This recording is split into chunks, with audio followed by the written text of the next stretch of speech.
Natural disaster can be defined as a major event brought about by a natural process of the earth that causes widespread destruction to the environment and loss of life. Let's see some natural disasters. Earthquake.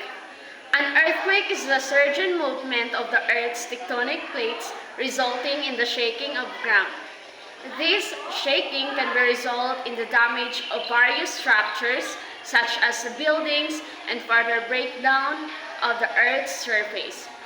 Seismograph is used to measure the size of an earthquake. Landslide.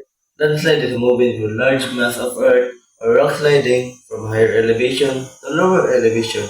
It also known as mudslide. Landslide can be caused by volcanic eruption, earthquake, heavy rainfall, cutting trees, etc. Tsunami. Tsunami, also known as seismic wave, as a series of enormous waves created by underwater disturbance such as earthquake, landslide, volcanic eruption. A tsunami can travel hundreds of miles and reach enormous height.